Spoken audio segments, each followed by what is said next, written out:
हाँ, तो मेरे प्यारे छात्रों, तो मेरे माय डियर स्टूडेंट, आज हम ये केमिस्ट्री का सेंटर एग्ज़ाम का जो क्वेश्चन निकला है उसका सॉल्यूशन लेकर आए हैं। इससे पहले कि मैं आपको मैथ का और फिजिक्स का क्वेश्चन का आंसर आपको सब्जेक्टिव के रूप में दे चुका हूँ, और इसके लिए डिस्क्रिप्शन में लिंक दिया हुआ है, सो आप चेक कर सकते हैं, देख सकते हैं।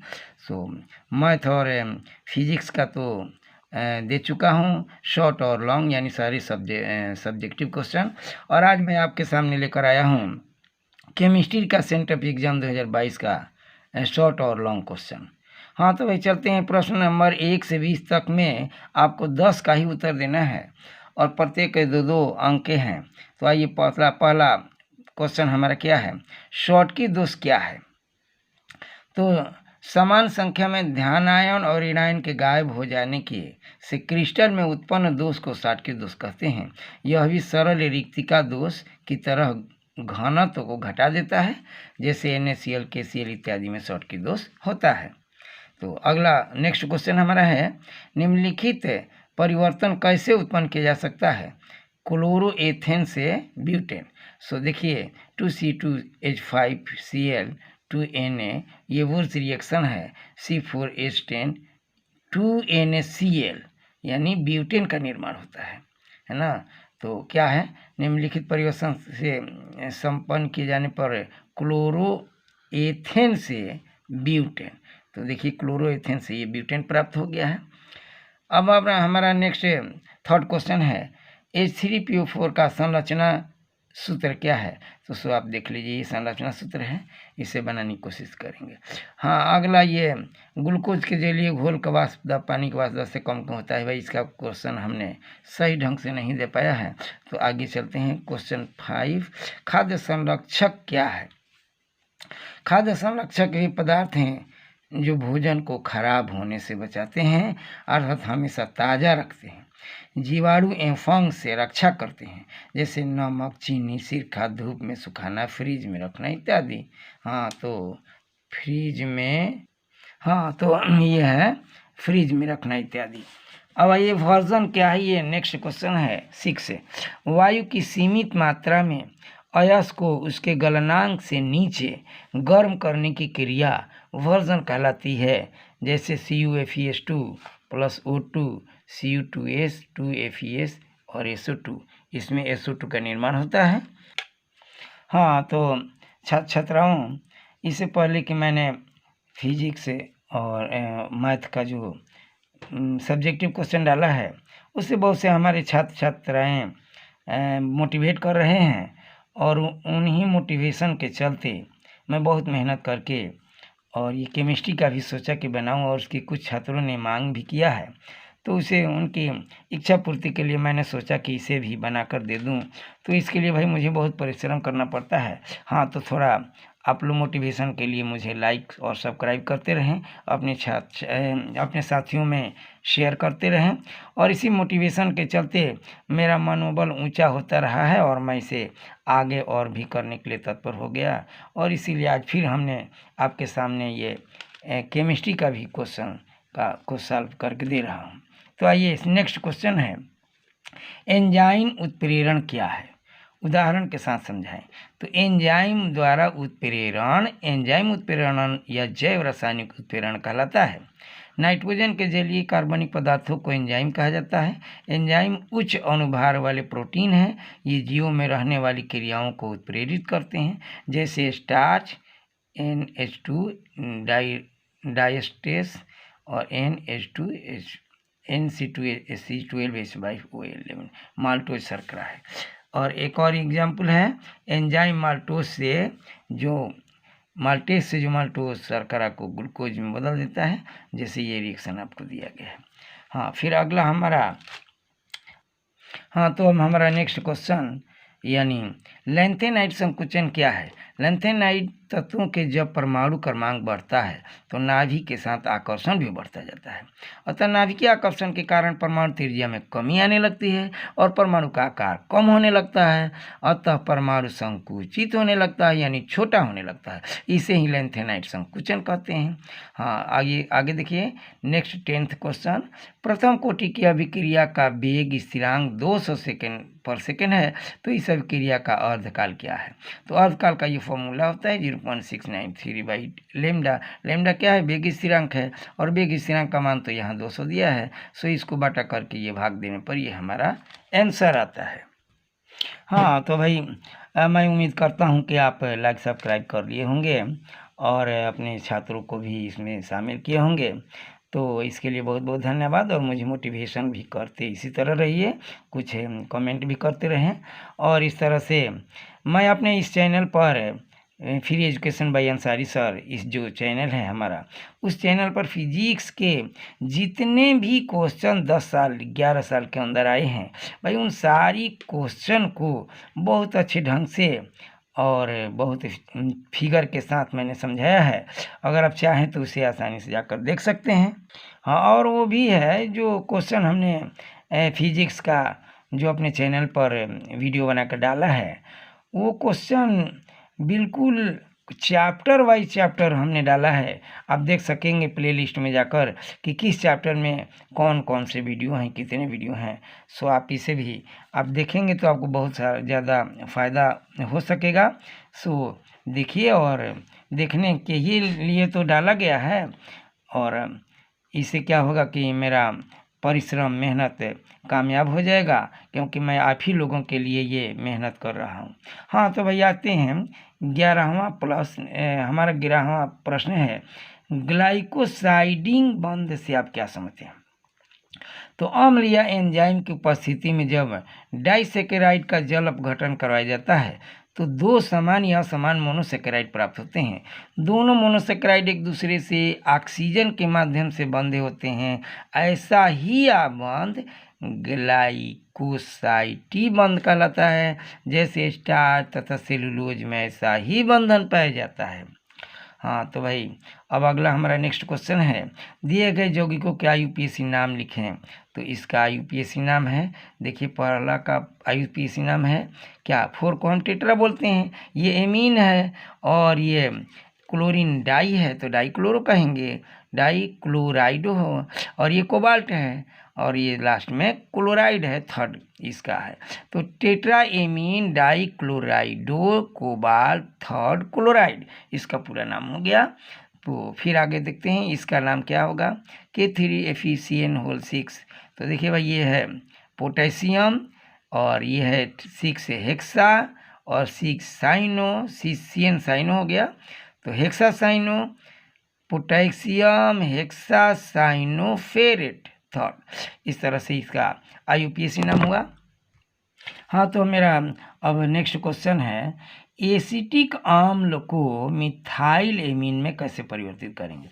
हाँ तो भाई ये एसिटिक अम्ल है, और NH3 की उपस्थिति में अमोनियम एसीटेट बनता है, और फिर अमोनियम एसीटेट को गर्म करने से एसीटेमाइड बनता है, और फिर उसके बाद Br2 की उपस्थिति में KOH के साथ, और ये मेथिल एमीन बनता है। इस तरह से मेथिल एमीन में ये परिवर्तित हो जाता है।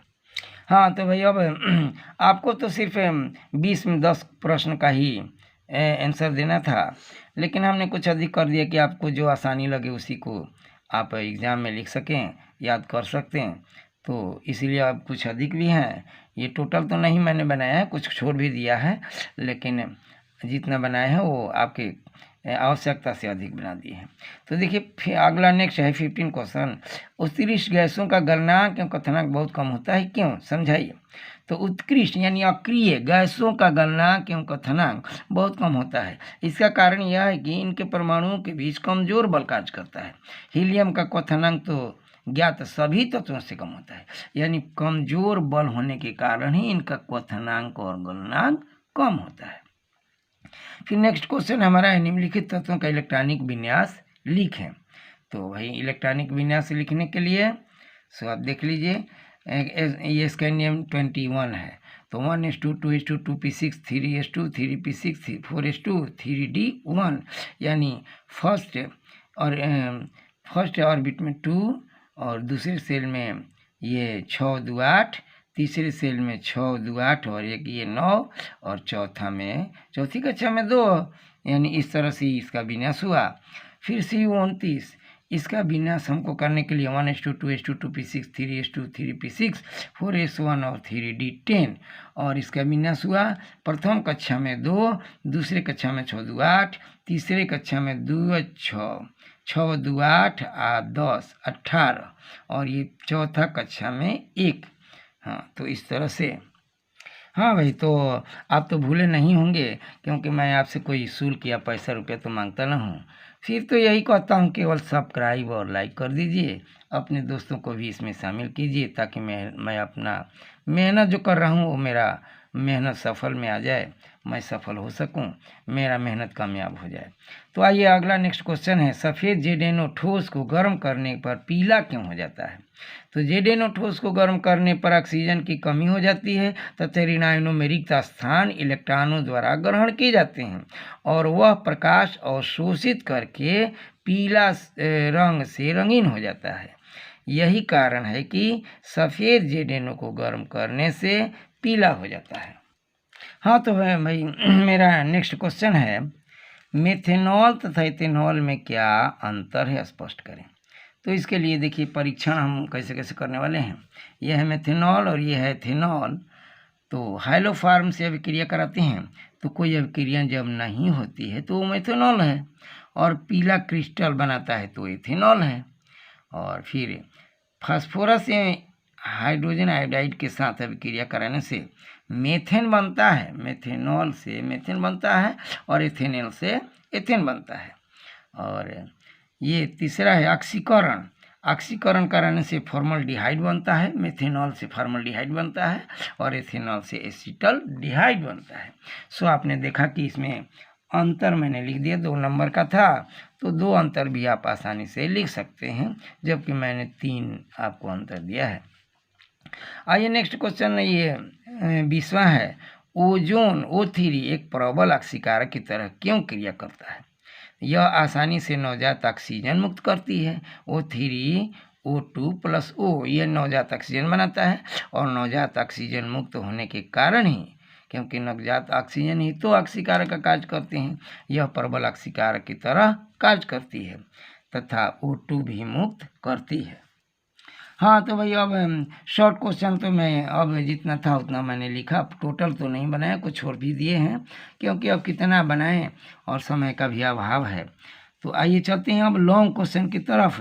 तो 21 से 26 तक दीर्घ उत्तरीय प्रश्न हैं, जिनमें 3 प्रश्न का ही उत्तर आपको देना है और प्रत्येक के लिए 5 अंक निर्धारित हैं। 3 प्रश्न का उत्तर देना है और 5 अंक निर्धारित हैं, और इसमें टोटल 6 प्रश्न हैं। तो चलिए भाई अब आगे देखते हैं। हाँ भाई, तो देखिए अब लॉन्ग क्वेश्चन में 22 का ए और बी में डिवाइड किया गया है। निम्नलिखित में प्रत्येक संश्लेषण में उत्पाद के लिए पूर्ण करें, ये 1-1 नंबर का है। तो देखिए इसका उत्पाद यहाँ पर लिखा गया है, और इसका उत्पाद यहाँ पर देखिए 1,2 डाइब्रोमो इथेन है, और इसका तो भाई मैं नहीं लिख सका। और आइए अब अगला है 22 का बी, समझाइए कि प्रोपेनॉल का क्वथनांक ब्यूटेन से अधिक क्यों होता है। तो ये देखिए प्रोपेनॉल का बंधन निम्न प्रकार से होता है, ये बंधन इस प्रकार से होते हैं, और इसमें अंतर्वाणविक हाइड्रोजन बंध मजबूत होता है, जबकि ब्यूटेन में वंडरवाल बल कमज़ोर होता है, और जब ये कमज़ोर है तो जल्दी टूट जाएगा, और ये मजबूत है जल्दी नहीं टूटेगा, ज़्यादा एनर्जी लेगा। तो इसी यही कारण है कि फिनॉल प्रोपेनॉल का क्वथनांक ब्यूटेन से अधिक होता है। हाँ भाई, तो ये है लॉन्ग क्वेश्चन में 23वां भी ए और बी में बांटा गया है। तो 23 का ए जो पार्ट है, हेनरी के नियम तथा उसके कुछ महत्वपूर्ण अनुप्रयोग को लिखें। तो देखिए हेनरी का नियम क्या है। हेनरी का नियम है, हेनरी लिखना है भाई, हरनी लिखा गया है। हाँ, तो भाई हेनरी का नियम है, किसी द्रव में किसी गैस के विलेयता गैस के दाब का समानुपाती होता है। यानी किसी द्रव में गैस की जो विलीयता होती है, घुलनशीलता होती है, वो गैस के दाब के समानुपाती होती है। विलयन में गैस का आंशिक दाब गैस के मोल प्रभाज के समानुपाती होता है, अर्थात P प्रोपोर्शनल टू X, तो P इक्वल टू हो जाएगा KX, जहाँ P क्या है, आंशिक दाब है, प्रेशर है, X क्या है, मोल प्रभाज है, और K क्या है, स्थिरांक है। अब ये हेनरी के प्रयोग का महत्वपूर्ण अनुप्रयोग में देखिए क्या है। हम लोग भाई गर्मी के दिनों में ठंडा ठंडा पेय इस्तेमाल करते हैं, है ना। तो जैसे शीतल पेय में CO2 की विलेयता बढ़ाने के लिए बोतल को अधिक दाब पर सील किया जाता है। तो इसका उपयोग है हेनरी प्रयोग का, हेनरी के नियम का इसमें उपयोग हुआ। गहरे समुद्र में गोताखोरों के इस्तेमाल करने वाले यंत्र में जब O2 के आंशिक दाब में कमी हो जाती है तो O2 को, ऑक्सीजन को हीलियम के साथ मिश्रित करके दिया जाता है ताकि सांस लेने में कठिनाई ना हो, है ना। तो ये गोताखोरों के लिए भी हेनरी का नियम लागू होता है। अब ये तीसरा हमारा एक और पॉइंट है, हमारी कोशिकाओं में ऑक्सीजन का आंशिक दाब कम रहता है, किंतु ऑक्सीहीमोग्लोबिन कोशिकाओं में जाकर O2 मुक्त करता है, अतः कोशिकीय कार्य हेतु होते और कोशिकीय कार्य आसानी से होते रहते हैं। हाँ भाई, तो एक बात और है कि जो मैंने अपने चैनल पर फिजिक्स का टोटल आए हुए बहुत से महत्वपूर्ण खास प्रश्नों को हमने जो शामिल किया है, उसे आप एक बार देखेंगे तो आपका मन प्रसन्न हो जाएगा। सो आप अगर हो सके तो कभी देखेंगे मेरे इस चैनल पर फिजिक्स के प्रश्न कैसे कैसे और किस तरह से समझाए गए हैं। सो आगे चलते हैं हम अपने लॉन्ग क्वेश्चन की तरफ, जो 23 का बी है। निम्नलिखित को P प्रकार के तथा N प्रकार के अर्धचालकों में वर्गीकृत करें। IN में डोपिंग GE और B में डोपिंग SI। तो देखिए IN में डोपिंग GE यानी जर्मेनियम वर्ग 14 का तत्व है, जबकि इंडियम वर्ग 13 का तत्व है, अतः सहसंयोजक बंध बनाने में एक इलेक्ट्रॉन की अधिकता N प्रकार के अर्धचालक बनाता है। और B वर्ग 13 का तत्व है, जबकि सिलिकॉन समूह 14 का तत्व है, अतः सहसंयोजक बंध बनाने में एक इलेक्ट्रॉन की कमी होल का निर्माण करता है, अतः यह P प्रकार का अर्धचालक है। सो N और P का अर्धचालकों का बंटवारा हुआ। हाँ भाई, अब हमारा नेक्स्ट लॉन्ग क्वेश्चन है 25। कार्बोहाइड्रेट क्या है, इसका वर्गीकरण करें। तो ये है, देखिए भाई, डेफिनेशन पर 2 मार्क्स है और इसके वर्गीकरण पर 3 मार्क्स है। सो आप देख लीजिए 5 मार्क्स का बंटवारा किस प्रकार से है। तो आइए कार्बोहाइड्रेट देखते हैं। प्रकृति उत्पादों का वह वर्ग जिसमें C कार्बन, हाइड्रोजन तथा ऑक्सीजन होते हैं तथा हाइड्रोजन ऑक्सीजन का अनुपात 2:1 होता है, 2:1 होता है। भोजन के अवयव हैं, ये क्या है, कार्बोहाइड्रेट हमारे भोजन का अवयव है और हमारे शरीर में देने वाला ऊर्जा का मुख्य स्रोत है। कार्बोहाइड्रेट अगर न हो तो भाई हमें ऊर्जा नहीं मिल पाएगी। और इस कार्बोहाइड्रेट का सामान्य सूत्र होता है CxH2O का होल ट्वाइस। तो ये है हमारा कार्बोहाइड्रेट का सामान्य सूत्र। अब चलते हैं वर्गीकरण, क्लासिफिकेशन। तो देखिए भाई, इसका क्लासिफिकेशन क्या है, जल अपघटन के आधार पर 3 वर्गों में से बांटा गया है। कब वर्गों में भाई, समझ गए, 3 वर्गों में है। पहला है मोनोसैकेराइड, दूसरा है डाई व ट्राईसैकेराइड और तीसरा है पॉलीसैकेराइड। तो इस तरह से 3 भागों में ये कार्बोहाइड्रेट को बांटा गया है। आइए सब पर थोड़ा थोड़ा हम लोग विचार करें। तो पहला है मोनोसैकेराइड। शर्करा में सबसे सरलतम यह है मोनोसैकेराइड, जिसमें 9 कार्बन तक हो सकते हैं और मुक्त कीटो या एल्डिहाइड मूलक होता है, जिसका जल अपघटन नहीं होता है, जैसे ग्लूकोज व फ्रुक्टोज, जिसका सूत्र है C6H12O6। और दूसरा एक एग्जाम्पल देख लीजिए, एराबिनोस, जिसका फॉर्मूला है C5H10O5। हाँ भाई, तो देख लीजिए, आपको खुश और प्रसन्न करने के लिए हमने तो इसमें पूरा रंगीन से बनाया है। लेकिन अगर आपको रंगीन और अच्छी ढंग से पढ़ना है तो एक बार कम से कम मेरा फिजिक्स का जो इसमें इस चैनल पर डाला गया टोटल सब्जेक्ट है उसको देखिए कितना रंगीन, कितने अच्छे ढंग से सब हमने सजा करके और बनाया है। तो आइए अब चलते हैं, दूसरा जो प्रकार है कार्बोहाइड्रेट का वो है डाई व ट्राइसेकेराइड। यह भी शर्करा और जल अपघटित होकर मोनोसेकेराइड के 2 या 3 अणु देते हैं, जैसे सुक्रोज, लैक्टोज, H12, C12H22 और O11। रेफिनोज में C18, H32, O16 है। और ये देखिए डाइसेकेराइड को जल अपघटन करने पर 2 मोनोसेकेराइड के अणु मिलते हैं, और इसी तरह से ट्राइसेकेराइड को जल के अपघटन से मोनोसेकेराइड के 3 अणु मिलते हैं। तो इस तरह से आपने देखा, ये है डाई व ट्राइसेकेराइड। अब भाई अगला हमारा लास्ट है, अब देख रहे हैं तीसरा वर्गीकरण क्या है, पॉलीसेकेराइड। यह शर्करा नहीं है तथा इनका अणुभार उच्च होता है, जैसे स्टार्च व सेलुलोज। जल अपघटन से मोनोसेकेराइड की एन अणु प्राप्त होते हैं, बहुत काफ़ी संख्या में प्राप्त होते हैं। सो देख लीजिए पॉलीसेकेराइड का ये मान है, और ये एन अणु है, और यहाँ पर एन मोनोसेकेराइड यानी बहुत काफ़ी संख्या में सेकेराइड का निर्माण होता है। हाँ भाई, अब तो मैं उम्मीद करता हूँ कि मेरे मेहनत का जो मजदूरी होता है, लाइक और सब्सक्राइब सो आप दे दिए होंगे, और नहीं दीजिएगा तो भाई करिए कंजूसी, हम थोड़े कुछ अब कहने वाले हैं।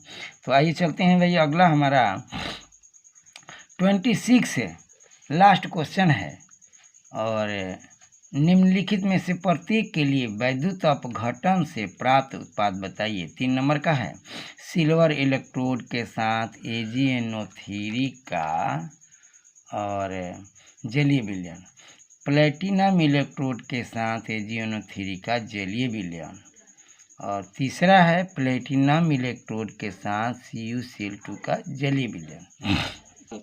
हाँ भाई, तो अब ये बात ये है कि अगर आप मेरे फिजिक्स और केमिस्ट्री का वीडियो आप नहीं देखे होंगे जो सेंटअप एग्ज़ाम के लिए दिया गया है, तो एक बार उसे देख करके देखें और उससे फ़ायदा आप उठा लें।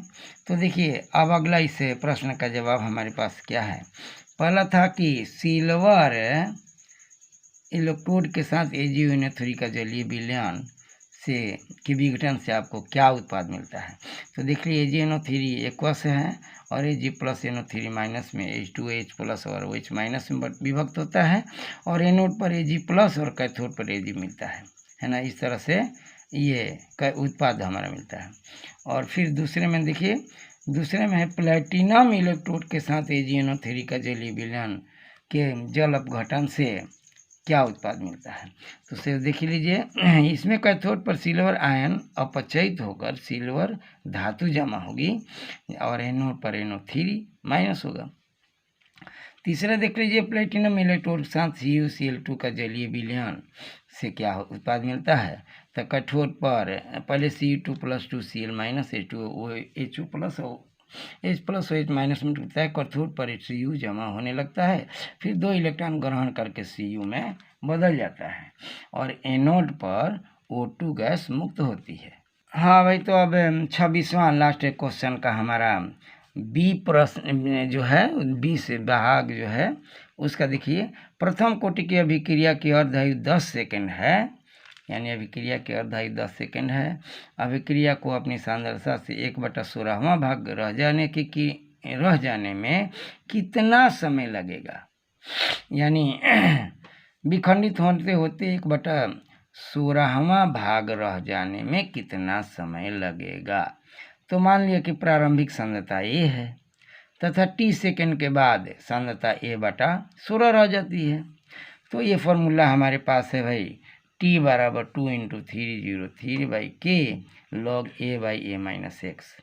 तो K के जगह पर तो भाई 10 सेकेंड है दिया हुआ हमारे पास, तो ये यहाँ 10 रख दिया गया, और ये बचा हुआ है जो सांद्रता बचा हुई है ये -x होता है, तो बचा हुआ तो हमारे पास A/16 है, तो A/16 हमने यहाँ रख दिया। तो अब आगे हाँ भाई, तो ये क्या है, सो आपने देख लिया ना, टी बराबर 2.303/k है, और यहाँ भी है 2.303, और बाटा में k का मान यहाँ पर रख दिया गया है, और a माइनस एक्स का मान a/16 रख दिया गया है। हाँ भाई, तो अब t बराबर ये जो 10 से हमने भाग दिया तो उसका मान तो इधर पॉइंट में आ जाएगा और log 16 आएगा, क्योंकि उपलट करके a कट जाएगा, तो a कट जाने के बाद अब 16 आएगा, और 16 के लिए हम 2 के पावर 4 लिख सकेंगे, और log का नियम है कि 4 इधर आ जाएगा, तो 4 log 2 हो जाएगा, और इधर वाला तो सब आ ही रहा है, और फिर ये 4 उतार लेने के बाद सो आप जानते होंगे कि log 2 का मान होता है 0.301 इस तरह से होता है, और इसका मान इसमें 4 से हमने गुणा कराया है, और फिर इसका मान इसमें हमने गुणा करा दिया है, और गुणा कराने के बाद आता है 0.2777 इतना सेकेंड, और ये 27 है तो आप इसे लगभग 28 सेकेंड लिख सकते हैं। सो 0.28 सेकेंड हमारा आंसर ये टी आया, जो 16वां भाग उसका बच जाता है विघटन होने के बाद। सो यही हमारा आंसर रहा। हाँ, तो भाई अब मैं उम्मीद करता हूँ कि सिर्फ ये वीडियो मेरा ही ना देखें, मेरे परिश्रम पर भी थोड़ा आप लोग ध्यान देंगे, और उम्मीद करता हूँ कि लाइक सब्सक्राइब करते हुए होंगे, और अपने दोस्तों में भी इसे फैलाएं कि अधिक से अधिक बच्चों को फ़ायदा हो सके, क्योंकि मेरा तो काम ही है बनाया हुआ ये आपके फ़ायदा के लिए, मुझे इससे क्या मिलने वाला है। बस आपसे यही आशा करता हूँ कि थोड़ा लाइक और सब्सक्राइब करें, और अपने दोस्तों को भी बुलावें। हाँ, तो थैंक यू बच्चों।